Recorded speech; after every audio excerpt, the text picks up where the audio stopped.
जी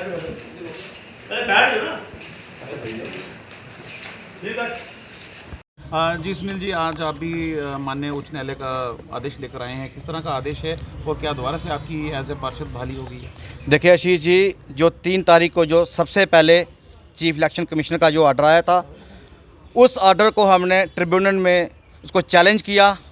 उसका जो 11 तारीख को जो फैसला आया, उसमें क्लियर कट लिखा था कि हम एज ए काउंसलर रहेंगे, लेकिन जो हाउस के अंदर जो प्रोसीडिंग है उसमें भाग नहीं ले सकते थे। लेकिन इसी ऑर्डर को हमने माननीय उच्च न्यायालय के अंदर इसको चैलेंज किया और वहाँ से जो फैसला 21 तारीख को ये जो ऑर्डर है जो निकला है, हम उसमें क्लियर कट है कि हम अगर काउंसलर हैं तो एज ए काउंसलर अपना काम कर सकते हैं, वार्डों के अंदर जो है काम कर सकते हैं। लेकिन 3 दिन तक हम अगर इस ऑर्डर को यहाँ पर नहीं लेकर आए तो उसमें हमारा ये था कि हम तो अनपढ़ लोग हैं, हम तो स्कूल कभी गए नहीं हैं, लेकिन कुछ एक परिवार है वो इस ड्यूटी के अंदर सबसे वेल क्वालिफाइड है, तो हम तो उनका वेट करते रहे कि शायद, क्योंकि इस ऑर्डर की कॉपी उनको भी मिली थी, तो हम वेट करते रहे कि शायद वही लोगों को फिर से पढ़कर सुना दें।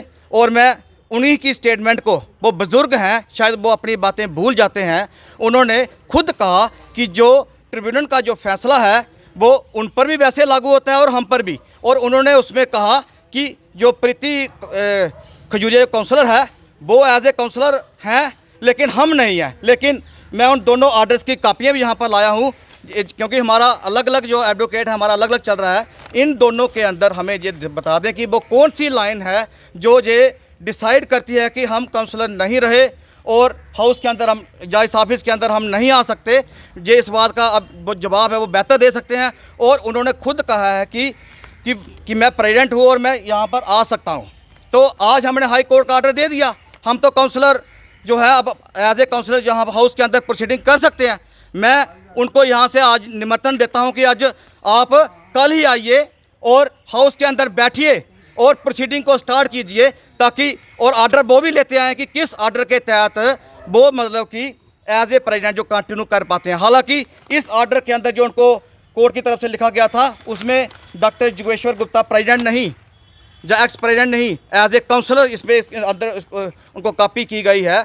तो मैं यहाँ से यही कहना चाहता हूँ कि लोगों को जो मिसलीड ये फैमिली करती है, और इस फैमिली के अंदर मैं कहता हूँ कि इतना जहर है अदर कम्युनिटीज़ के लिए, वो जो आज सारे लोग देख रहे हैं कि किस तरह से इन्होंने हमें पिछले 1.5-2 साल से जो हमें परेशान करके रखा है, कभी उस कोर्ट में कभी उस कोर्ट में, हमारा टाइम भी वेस्ट हुआ। हमारी लड़ाई थी, आज भी है और तब तक रहेगी जब तक लोग हमें काउंसलर चुनाते रहेंगे। वो लड़ाई रहेगी, डेवलपमेंट की लड़ाई रहेगी, लोगों की बेटरमेंट के लिए रहेगी। इस शहर को हम जो कचरे का ढेर जो शहर बना हुआ है, इस शहर को हम अच्छा सुंदर शहर बनाना चाहते हैं, क्योंकि हम भी एक अपने आप में एक मतलब प्रण लेके आए थे इस काउंसिल के अंदर कि हमें लोगों ने इसीलिए चुन के भेजा था कि आपको इस शहर की जो दशा है उसे सुधारना है। लेकिन इन्होंने ना खुद काम किया ना हमें करने दिया। आज मैं कहता हूं कि 15-20 दिन पड़े हैं, आ जाओ चेयर पे बैठो और 15 दिन के अंदर वो काम कर जाओ जो आप